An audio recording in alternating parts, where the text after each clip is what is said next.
At 0200 hours, on October the 24th, 1944, Commander David McCampbell stood on the flight deck of USS Essex, watching his crew prepare his Grumman F6F Hellcat for the morning's combat air patrol. The aircraft was named Minsi III, painted blue-gray with white stars on her wings. She carried 6 50-caliber machine guns loaded with incendiary ball and tracer rounds in a 1-in-3 pattern. The belly tank was full. The guns were armed. McCampbell had 30 kills to his name. He was already the Navy's leading fighter ace. In 6 months of continuous combat across the Pacific, he'd led Air Group 15 through every major engagement from the Marianas to the Philippines. His squadron had destroyed over 300 enemy aircraft in aerial combat and nearly as many on the ground. They'd sunk more Japanese shipping than any other air group in the theater. But what was about to happen this morning would break every record. Before the sun set on October the 24th, McCampbell would shoot down 9 enemy aircraft in a single mission. 9. No American pilot had ever achieved that in one flight. No American pilot would ever match it again. The mission would last 90 minutes. McCampbell and his wingman, Ensign Roy Rushing, would face 60 Japanese aircraft alone, 2 American fighters against 60 enemy planes. The mathematics were impossible. The outcome should have been certain death. Instead, McCampbell and Rushing would destroy 15 aircraft between them and walk away without a scratch. This wasn't luck. This wasn't chance.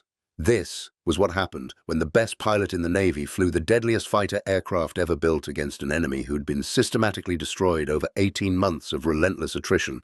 The Japanese Zeros that had owned the Pacific skies in 1941 were still flying in October 1944, but everything else had changed. The pilots were different. The tactics were different. The Americans had learned. The Americans had adapted. And the Americans had built a fighter that made the Zero obsolete the moment it entered combat. The Grumman F6F Hellcat. If you're enjoying this deep dive into the story, hit the subscribe button and let us know in the comments from where in the world you are watching from today. The Zero's dominance began on December the 7th, 1941. 78 Zeros launched from 6 Japanese aircraft carriers formed the fighter escort for the Pearl Harbor strike. Another 39 remained on the carriers for combat air patrol. The American defenders had no chance. The Zeros were faster than anything the Americans could put in the air. They climbed better. They turned tighter. They had longer range. Their pilots were superbly trained veterans with years of combat experience. In China, most American pilots at Pearl Harbor had never seen combat. The few American fighters that managed to get airborne, P-40, Warhawks, P-36 Hawks, were shot down within minutes. The Zeros controlled the sky completely. They strafed airfields. They destroyed aircraft on the ground. They covered the bombers that sank the battleships. American pilots reported in stunned disbelief that Japanese fighters were untouchable. Over the next 6 months, the Zero dominated every engagement in the Pacific. In the Philippines, in the Dutch East Indies, in Burma, across the entire theater from China to Australia, the Zero established air superiority wherever it appeared. Kill ratios reached 12-1 in 1941. 12 Japanese aircraft shot down for every Zero lost. These were not exaggerated claims. These were documented numbers from combat after-action reports.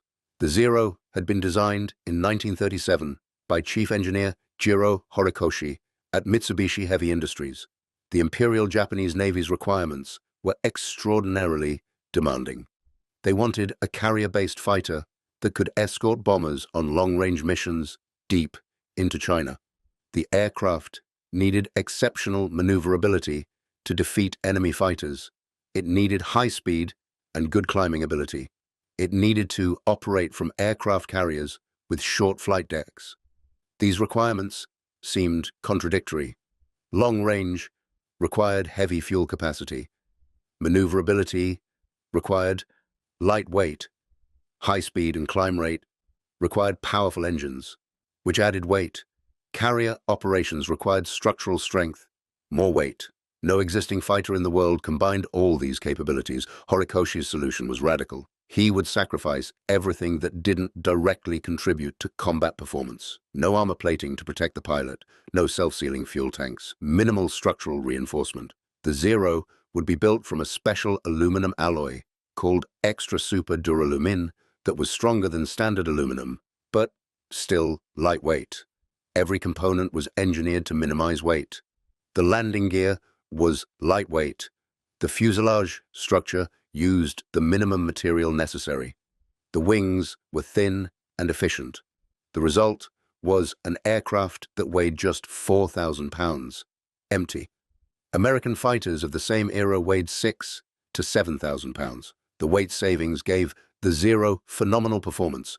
Top speed was 332 miles per hour. Service ceiling was 33,000 feet. Rate of climb was 3,000 feet per minute.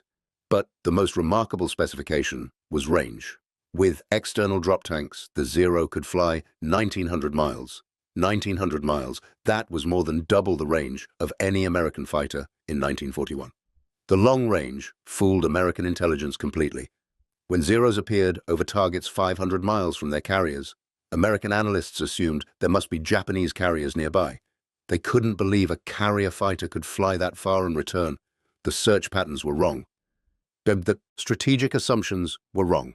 The Zero's range gave Japan a tactical advantage that shaped the entire early Pacific campaign.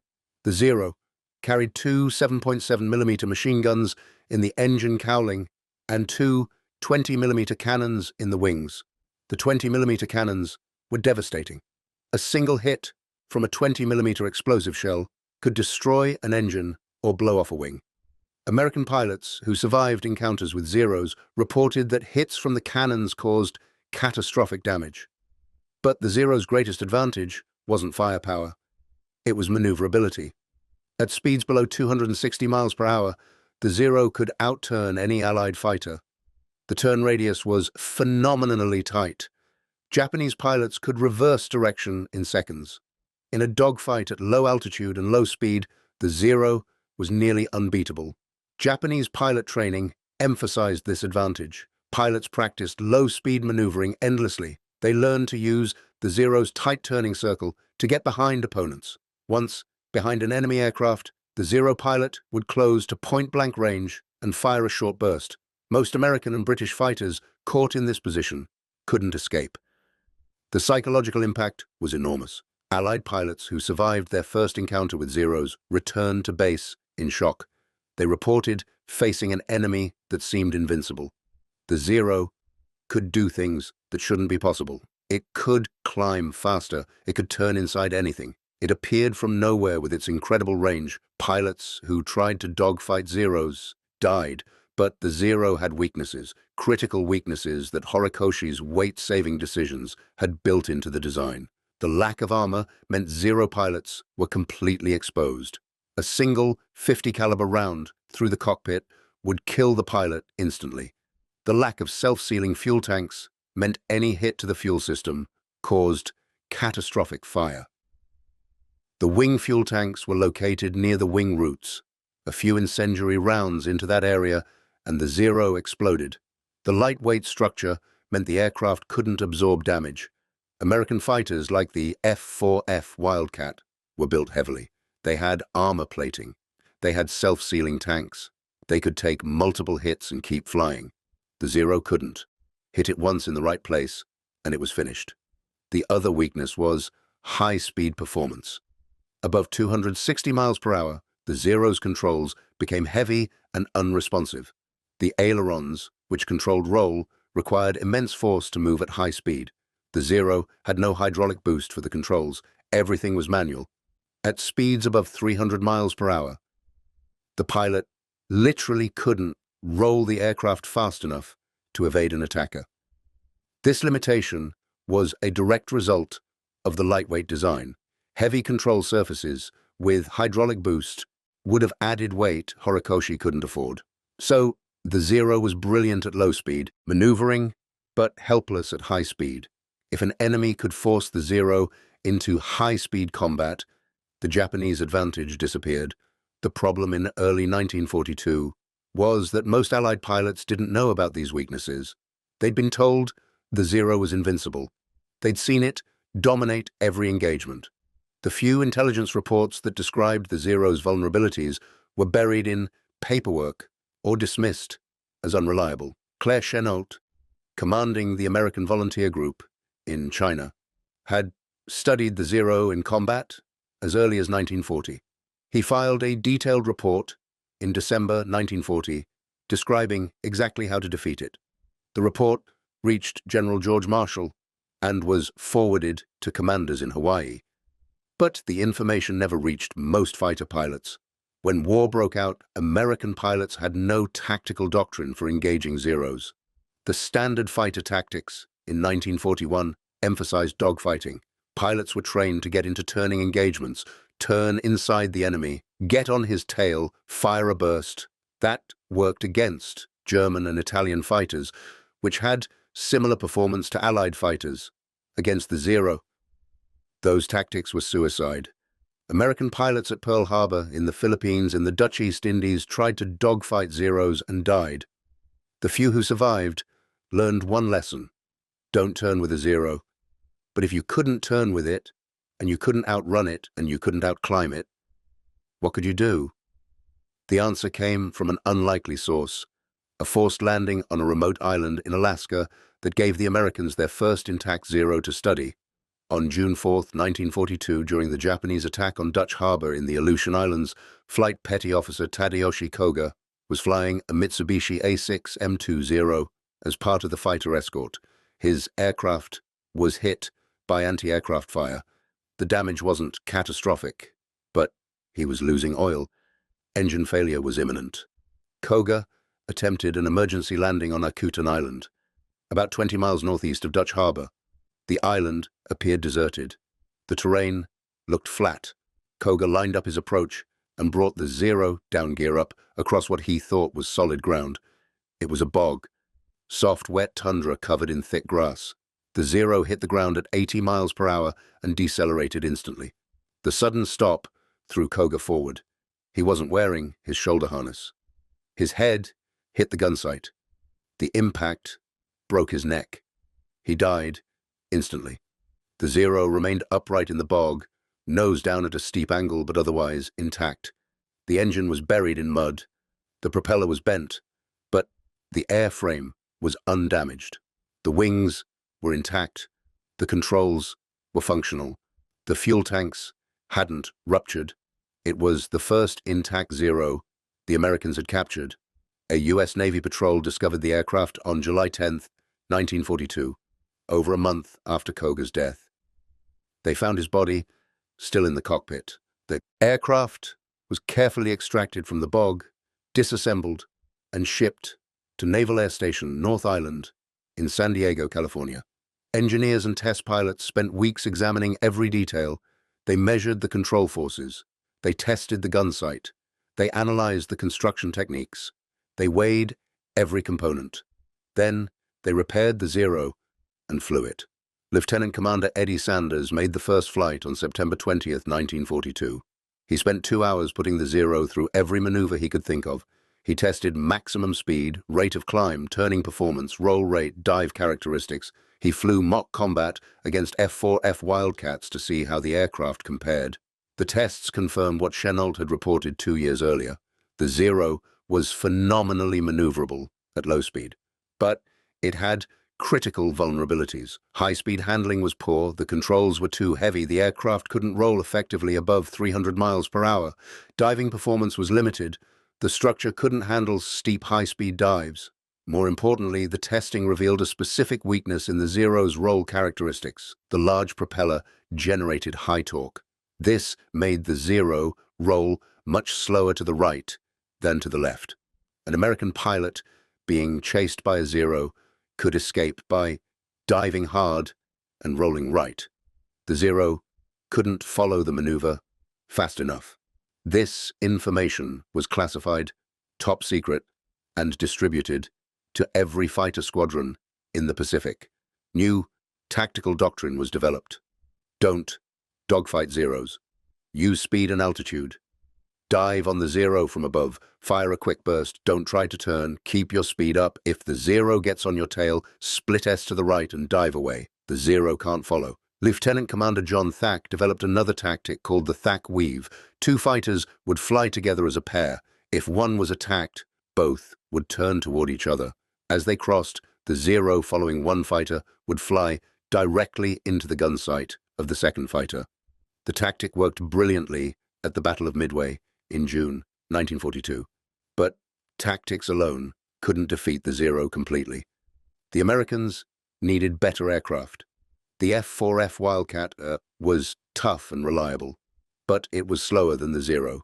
It couldn't climb as fast, it couldn't turn as well. In a fair fight, the Zero still had the advantage. The Navy needed a fighter that could outperform the Zero in every category except low-speed turning. It needed to be faster. It needed to climb better. It needed longer range to escort bombers deep into Japanese territory. It needed heavier armament to kill with short bursts. It needed to be rugged enough to absorb battle damage and return home. Grumman Aircraft Engineering Corporation had been designing exactly that aircraft since June 1941. Before Pearl Harbor. Before anyone knew how good the Zero was. Grumman engineers had worked with experienced Navy pilots to understand what was needed. They'd studied combat reports from China. They'd examined the performance of existing fighters. They knew what the next-generation carrier fighter had to achieve. On April 22, 1942, Lieutenant Commander Butch O'Hare visited Grumman's factory in Bethpage, New York. O'Hare had just become famous for single-handedly defending USS Lexington against 9 Japanese bombers, shooting down 5. He was awarded the Medal of Honor. He knew exactly what Navy pilots needed. O'Hare met with Grumman engineers and described combat against Japanese aircraft. He explained the Zero's strengths and weaknesses. He emphasized that American pilots needed an aircraft they could trust, something rugged, something forgiving, something that would bring them home even after taking damage. The Grumman team asked O'Hare what single characteristic mattered most. He answered immediately. Climb rate. American fighters needed to climb faster than anything the Japanese could field. Altitude was life in air combat. The higher aircraft controlled the engagement. The president had asked O'Hare the same question during the Medal of Honor ceremony. O'Hare had told Franklin Roosevelt something that would go upstairs faster. Grumman's engineers took that requirement and designed the entire aircraft around it. The result was the F6F Hellcat. The prototype, designated XF6F1, first flew on June 26, 1942. The aircraft was powered by a 2,000-horsepower Pratt & Whitney R2800 double Wasp radial engine, the same engine that powered the F4U Corsair and the Army's P-47 Thunderbolt. The 2,000-horsepower engine gave the Hellcat phenomenal performance. Maximum speed was 380 miles per hour at 17,500 feet. That was 50 miles per hour faster than the Zero at altitude. Service ceiling was 37,300 feet. Rate of climb was 3,500 feet per minute. The Hellcat was heavier than the Zero. Empty weight was 9,100 pounds, more than double the Zero's weight. But the massive engine more than compensated. The power-to-weight ratio was actually better than the Zero's. The Hellcat carried 6 50-caliber M2 Browning machine guns, 3 in each wing. Total ammunition capacity was 400 rounds per gun, 2,400 rounds total. At 600 rounds per minute per gun, that was 2 minutes of sustained firing or multiple short bursts. The firepower was devastating. A 2-second burst fired 130 rounds. Against the lightly built Zero, that was catastrophic. The aircraft had armor plating behind the pilot, self-sealing fuel tanks, rugged construction throughout. The Hellcat could absorb damage that would destroy a Zero and keep flying. Pilots reported aircraft returning with dozens of bullet holes, damaged control surfaces, shot-out engines, and still landing safely. The design philosophy was completely opposite to the Zero's. Where the Zero sacrificed protection for performance, the Hellcat maximized both. Where the Zero was fragile, the Hellcat was robust. Where the Zero required expert handling, the Hellcat was forgiving. The production F6F3 first flew in October 1942. The first combat-ready squadron VF-9, received their aircraft in February 1943 aboard USS Essex. The Hellcat had gone from first flight to operational deployment in less than 18 months. That was extraordinarily fast for aircraft development. The speed was possible because Grumman's design philosophy emphasized simplicity and ease of production. The Hellcat was purposely designed to be manufactured quickly.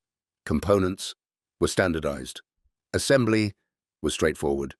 At peak production, Grumman's Bethpage Plant No. 3 was completing one Hellcat every hour, around the clock.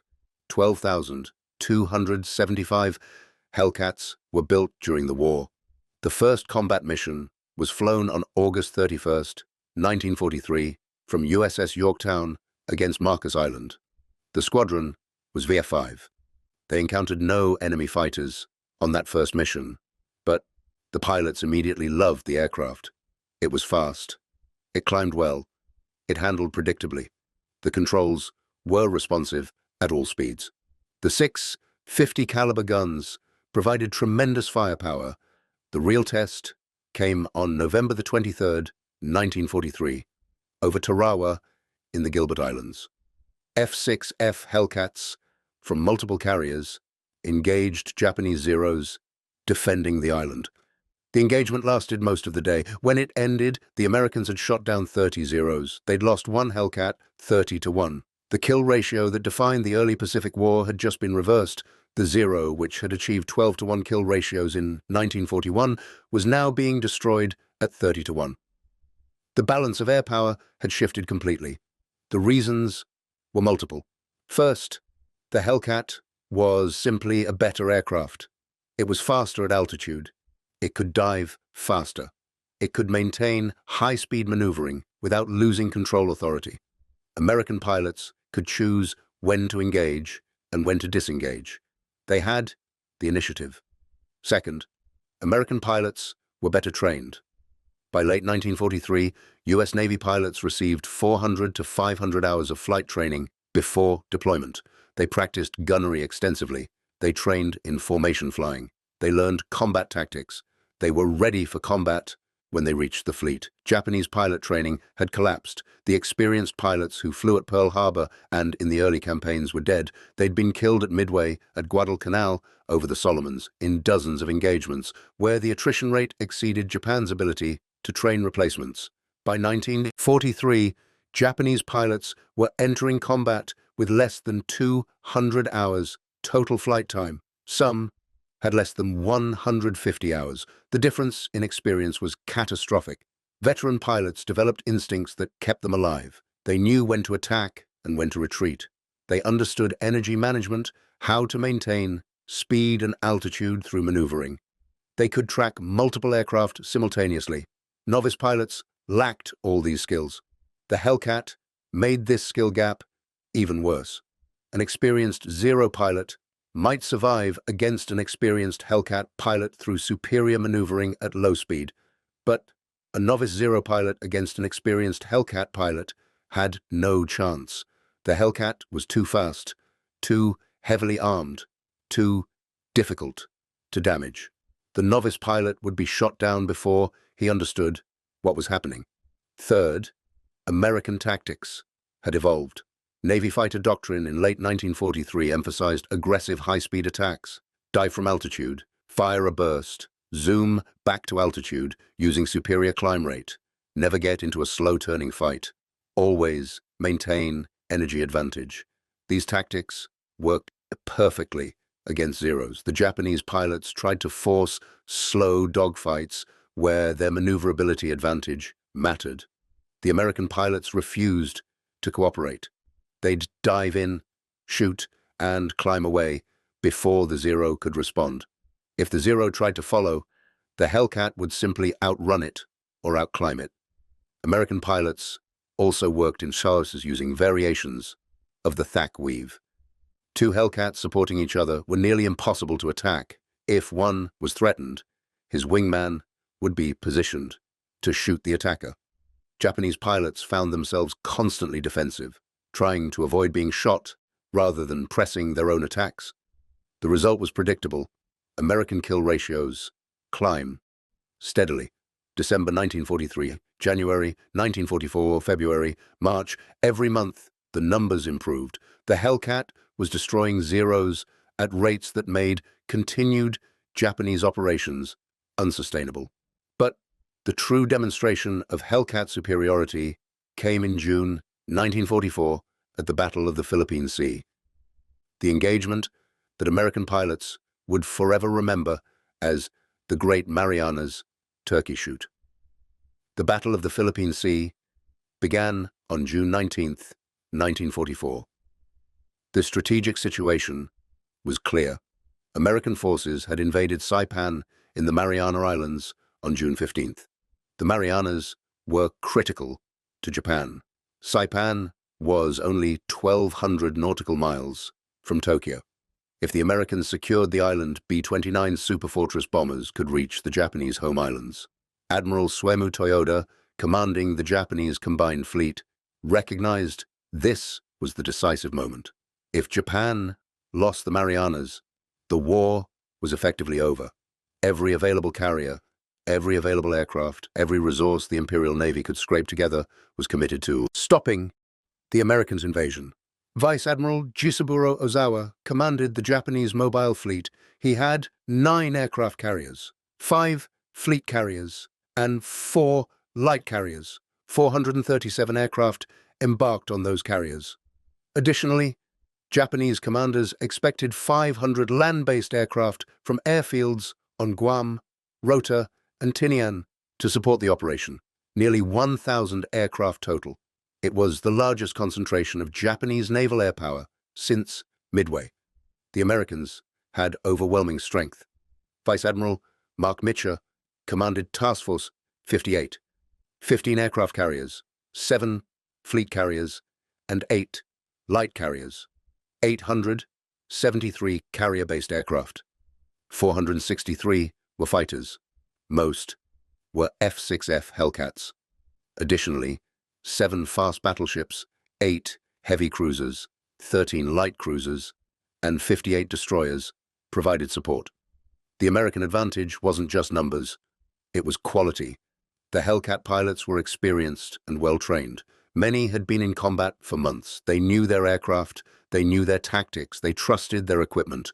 The Japanese pilots were mostly novices, hastily trained replacements for the veterans lost in 2 years of continuous attrition. The Japanese land-based aircraft that were supposed to support Ozawa's carriers had already been destroyed. American carrier strikes on June 11th and 12th had hit the Mariana airfields repeatedly. The Japanese had expected 500 aircraft. Perhaps 250 were actually operational on June 19th. Most of those would be destroyed on the ground before they could launch. Ozawa's plan relied on range advantage.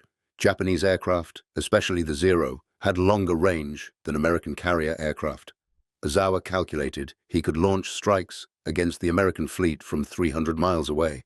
The American aircraft couldn't reach him at that distance. His carriers would remain safe while his aircraft attacked. The plan had a critical flaw. Ozawa assumed his pilots could navigate 300 miles over open ocean, find the American fleet, attack successfully, and return to their carriers. That required navigation skills and situational awareness that his novice pilots didn't possess. Many would get lost. Many would run out of fuel, searching for targets. Many would be shot down before reaching the American ships. American radar detected the first Japanese strike at 72 miles, over 1 hour before the Japanese aircraft arrived. That gave Task Force 58 plenty of time to launch fighters and position them for interception. The Hellcats climbed to altitude and waited. When the Japanese formation appeared, the Americans dove on them from above. The engagement was one-sided. The Japanese aircraft were a mix of Zeros, Judy dive bombers, and Jill torpedo bombers. None were particularly maneuverable when loaded with bombs or torpedoes. The Hellcats tore through the formation. Commander David McCampbell led Air Group 15's fighters from USS Essex. He had taken off early, leading the second group of Hellcats from the carrier. The first group, led by the squadron commander, was already engaging Japanese aircraft 70 miles out. McCampbell's group was positioned as backup. McCampbell spotted a formation of Japanese Judy dive bombers approaching from altitude. They were in a loose formation, perhaps 40 aircraft. He counted quickly and realized his group of Hellcats was outnumbered 3-1.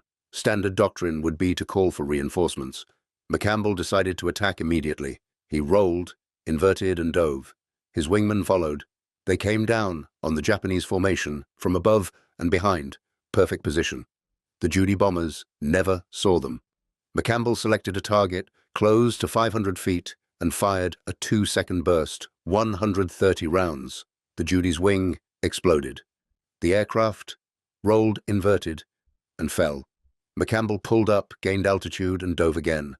Another Judy, another burst, another kill. His wingmen were doing the same. Within 3 minutes, they'd destroyed 7 aircraft. The Japanese formation scattered. Some tried to dive away. The Hellcats followed them down and shot them out of the sky. McCampbell would shoot down 5 Judys in that first engagement, becoming an ace in a day. Later that afternoon, during a second sortie, he would shoot down 2 more aircraft, both zeros, bringing his total for the day to 7. Across the entire task force, the pattern repeated. Japanese aircraft approached. American radar detected them. Hellcats intercepted. The Japanese were slaughtered. Of the 69 aircraft in the first Japanese strike, 42 were shot down. Most never reached the American ships. The second Japanese strike launched later that morning. 128 aircraft. Again, American radar detected them at long range. Again, Hellcats intercepted. This strike was larger and better coordinated. Some Japanese aircraft broke through the fighter screen. They attacked the American carriers, but breaking through the fighters meant facing the anti-aircraft fire of Task Force 58, 7 battleships, 13 cruisers, 58 destroyers, all firing at incoming aircraft. The sky filled with flak. Proximity-fused shells exploded near aircraft, sending fragments in all directions. The barrage was devastating. Of the 128 aircraft in the second strike, over 100 were destroyed, some by Hellcats, some by anti-aircraft fire. A handful reached the carriers and dropped bombs. None hit. The Japanese pilots, most with minimal training, couldn't handle the stress of flying through concentrated flak while being chased by Hellcats. A third strike was launched. 47 aircraft. Again, detected by radar. Again, intercepted by Hellcats. Again, destroyed almost completely. 27 of the 47 were shot down. The survivors fled back toward their carriers. A fourth strike, launched later, got lost. The pilots had been given incorrect coordinates for the American fleet. They wandered across the Philippine Sea, searching for targets. Some stumbled into Montgomery's task group and were shot down. Others flew to Guam to refuel. 27 Hellcats were waiting over Guam. When the Japanese aircraft tried to land at Orote Field, the Americans dove on the Japanese as they were in their landing pattern, wheels down, flaps down, completely vulnerable. 30 of the 49 aircraft were shot down. The rest were damaged beyond repair. Lieutenant Commander Alexander Vraciu was flying with Fighting Squadron 16 from USS Lexington. During the Great Marianas Turkey Shoot, he shot down 6 Japanese aircraft in one mission. After landing back on Lexington, he climbed out of his cockpit, holding up 6 fingers to indicate his kills. The photograph of that moment became one of the most famous images of the Pacific War. By the end of June 19th, 1944, the Japanese had lost 315 carrier aircraft, 315 out of 437. Over 70% of Ozawa's air strength destroyed in one day. Additionally, 50 land-based aircraft were destroyed on Guam. The Americans lost 29 aircraft total, most to operational accidents, not combat. The nickname came from a Lexington pilot who remarked after landing, "Hell, this is like an old-time turkey shoot down home."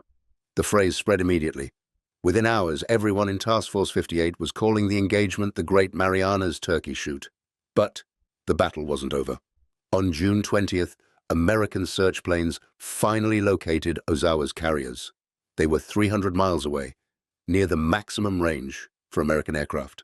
Admiral Mitchell made a difficult decision. He would launch a strike late in the afternoon. His aircraft would have to fly 300 miles to the target, attack, and then fly 300 miles back in darkness. Many aircraft would run out of fuel. Many pilots had never made night carrier landings. Mitchell decided the opportunity to destroy the Japanese fleet was worth the risk. He launched 216 aircraft. They flew west into the setting sun. They found Ozawa's carriers just before dark. They attacked and sank the carrier Hio. They damaged carrier Zuikaku, carrier Chiyoda, and battleship Haruna. The return flight was a nightmare. Darkness fell. Pilots navigated by dead reckoning across 300 miles of featureless ocean. Fuel gauges dropped toward empty. Aircraft ran out of fuel and ditched in the ocean. Pilots searched desperately for their carriers in complete darkness. Admiral Mitchell gave the famous order: turn on the lights. Every ship in Task Force 58 illuminated. Searchlights pointed skyward. Navigation lights blazed. The carriers turned on their deck lights. The risk of Japanese submarine attack was enormous. Mitchell accepted that risk to save his pilots. Aircraft began landing. Some landed on the wrong carriers. Some crashed attempting night landings they'd never practiced. Some ditched alongside destroyers that picked up the crews. 80 aircraft were lost during the recovery, but most of the pilots survived. They were rescued by destroyers and returned to their squadrons. The Battle of the Philippine Sea was over. Japan had lost 3 aircraft carriers sunk, 2 by American submarines, 1 by air attack. Hundreds of aircraft destroyed, hundreds of pilots killed. The Imperial Japanese Navy's ability to conduct carrier operations was shattered. Japanese naval aviation never recovered. The Hellcat had proven itself completely. In 2 days of intense combat, Hellcat pilots had achieved kill ratios approaching 20-1. And the aircraft that the Japanese Zero had dominated in 1941 was now dominating the Zero so thoroughly that Japanese pilots had almost no chance of survival. Commander David McCampbell would continue flying combat missions through October 1944. On October the 24th, during the Battle of Leyte Gulf, he achieved his greatest single mission. His Hellcat was only partially fueled when radar detected a large Japanese strike approaching. McCampbell and his wingman, Ensign Roy Rushing, scrambled immediately with 5 other fighters. They intercepted approximately 60 Japanese aircraft, 40 fighters, and 20 bombers. The other 5 American fighters attacked the bombers. McCampbell and Rushing took on the fighters, alone, 2 against 40. For 90 minutes, McCampbell and Rushing fought. They would dive, shoot, climb, and dive again. They coordinated perfectly. McCampbell would call which target he was attacking. Rushing would position to cover him. They worked as a single unit. McCampbell shot down 9 aircraft. 9 in one mission. He destroyed 3 Zeros, 3 Oscars, and 3 Hamps. Rushing shot down 6. 15 total kills between them. 3 more probables. Against 60 aircraft, they'd destroyed a quarter of the enemy force. McCampbell's engine sputtered and died the moment he touched down on the carrier deck. He'd run completely out of fuel. He climbed out of the cockpit, exhausted. His arms shook from the physical strain of flying combat for 90 minutes. His ammunition was expended, every round fired. 9 kills in one mission remained the American record. No pilot in any branch of service matched it. McCampbell became the only American airman to achieve ace in a day status twice. First at the Great Marianas Turkey Shoot in June, then at Leyte Gulf in October. He finished the war with 34 confirmed kills, the highest total for any Navy pilot, the Navy's ace of aces. Every single victory was achieved flying the F6F Hellcat. McCampbell received the Medal of Honor for his actions at the Philippine Sea and Leyte Gulf. He survived the war and lived until 1996. The Hellcat's final statistics were extraordinary. 5,156 enemy aircraft destroyed, 75% of all Navy and Marine Corps aerial victories in the Pacific War, kill ratio of 19-1, 270 Hellcats lost in aerial combat against all Japanese aircraft types, over 5,000 enemy aircraft shot down. Against the Zero specifically, the Hellcat achieved a 13-1 kill ratio. Against the Nakajima Ki-84 Hayate, Japan's best army fighter, 9.5-1. Against the Mitsubishi J-2M Interceptor, 3.7-1. The Hellcat dominated every Japanese aircraft it encountered. The aircraft produced more fighter aces than any other aircraft in World War II. 307 Navy pilots became aces, flying Hellcats. 5 or more kills. Dozens achieved 10 or more. McCampbell's 34 was the highest, but many others scored 20, 25, 30 victories. Air Group 15 McCampbell's unit destroyed over 600 enemy aircraft during their combat deployment, half in the air, half on the ground. They sank more Japanese shipping than any other air group. Their success rate was unprecedented. The Zero story ended in defeat. The aircraft that had dominated the Pacific skies in 1941 was obsolete by 1943. Japan tried desperately to develop a replacement. The A-7M Reppu was supposed to be the Zero's successor. Development didn't begin until 1942.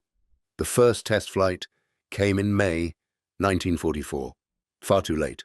The aircraft never entered service in meaningful numbers. Japan's industrial capacity couldn't match American production. The United States built 12,275 Hellcats. Japan built 10,449 Zeros total, but many were trainers or floatplane variants. Production of frontline fighters peaked at perhaps 1,500 per month. America was building that many fighters every week across all types. The pilot training gap became insurmountable. By 1945, Japanese pilots entered combat with less than 100 hours of training. American pilots had 400 to 500 hours. The skill difference was so great that combat outcomes were predetermined. The novice Japanese pilot would be dead within 5 missions. Average survival time, 5 missions. The Hellcat's dominance forced Japan into desperation. When conventional tactics failed, when trained pilots were gone, when aircraft couldn't compete, Japan turned to kamikaze attacks, suicide missions. The only way remaining to damage American ships was to crash into them deliberately. Even that failed. Hellcats, flying combat air patrol, shot down most kamikaze aircraft before they reached the American fleet. The few that broke through faced walls of anti-aircraft fire. Some got through, some hit ships. But the kamikaze campaign never changed the war's outcome. Japan had lost air superiority completely. The Hellcat served until the war's end. The aircraft flew from every American carrier in the Pacific. It supported every amphibious invasion from Tarawa to Okinawa. It provided combat air patrol. It escorted bombers. It attacked ground targets with rockets and bombs. It flew photo reconnaissance. It operated as a night fighter with radar.